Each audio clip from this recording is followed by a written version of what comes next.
So lesson 4 focuses on using clear language.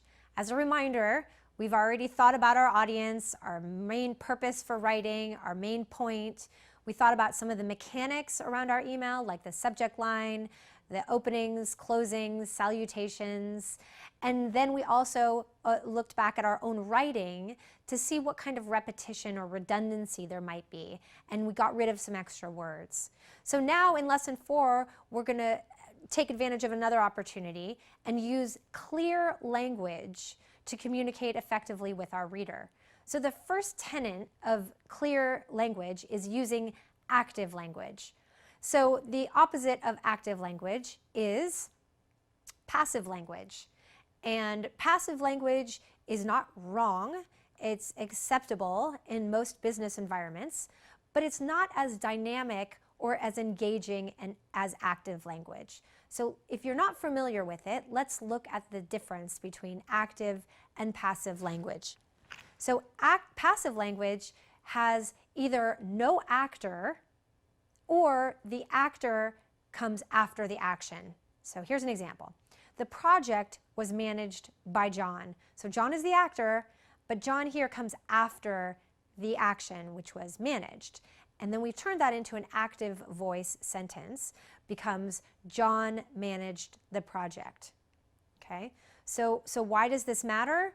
Well, it's a lot clearer and it has a lot more energy, and many people would say that passive language is boring and dull, and that active language has a lot more energy. So again, let's look at a passive and active example. The safety plan was prepared and distributed to employees by the committee. So as an active voice sentence, it looks like this.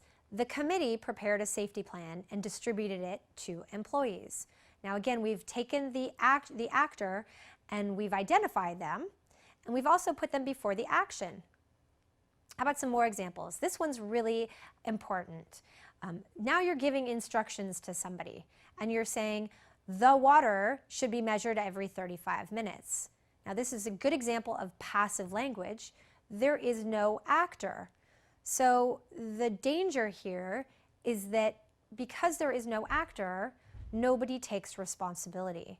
That happens in the future tense. It also happens in the past tense. Oftentimes we'll describe something that happened, but we will never actually say who did what, either knowingly or unknowingly. So the message here is that if you need to or want to use passive language, that's okay, but do it knowingly, consciously, and in all other cases, and when appropriate, use active voice. So in this case, especially with directions, the technician should measure the water every 35 minutes. Or you could use command voice, which is an implied you. So measure the water every 35 minutes. So there's lots of information out there in the world around active and passive language. So if this appeals to you, or you think you have a special opportunity to use more active language, I suggest that you pursue this. You can also find more examples and exercises in our downloadable book. So another opportunity here is to use specific language. And I like to say that this is another transferable skill. So using specific language in your email helps you write more effective performance reviews, reports, proposals, anything that you write. Okay, so what is specific language? Specific language is really the opposite of vague language. So here's an example. Some time ago, the building was destroyed in a disaster. So some time ago is vague. What does that mean? And building, in this case, is also vague. So instead, let's use a specific example. In 1994, fire destroyed the apartment house. Now, interestingly, you can see that this takes up less space as well. Okay? So specific language oftentimes gives the reader more information in less space. Another example here, our group went to Los Angeles for a meeting. If we made that specific, we could say our project team flew to Los Angeles to meet with Harriet Allen, the system designer. Now in this case, it takes up more space, but we certainly have shared a lot more information.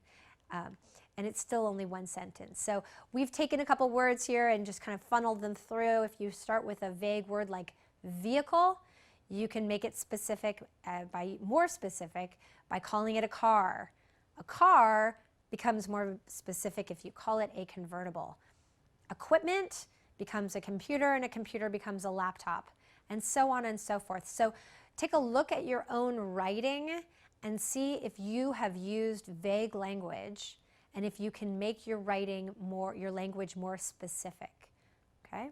So another strategy is to use plain English. So the opposite of plain English is sometimes called pompous language or inflated language, or even legalese. Sometimes I've heard it called legalese. Now, technical language is different, right? So oftentimes you need to use technical terms when you're communicating with technical people. When you're using technical terms to a general audience, that's when you want to look for the plain English equivalent or description. But plain English is really important and a great strategy to help you get your message read quickly and hopefully get you the response that you're looking for. So this is not plain English. Per your request, enclosed herewith are documents concerning the above-mentioned project. Please review said documents and return them.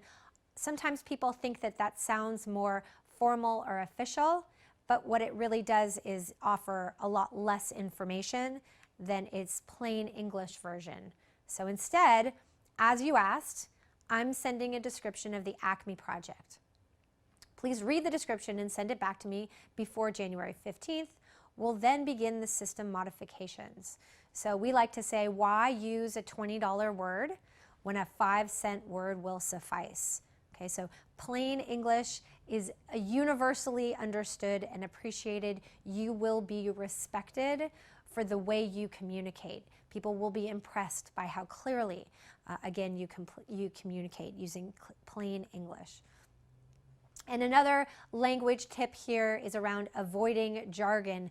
Why don't you think about some of the jargon terms that you use either in your work group or your department. Maybe the entire organization uses some jargon. Jargon is different than acronyms. Jargon are the made-up words that you use to show that you understand what happens inside your organization. So we have some examples which may or may not be relevant, but to your work. But buy-in, drill down, drink the Kool-Aid, ducks in a row, leverage. I've seen banks use words like migrate, referring to customers. So what's the danger here?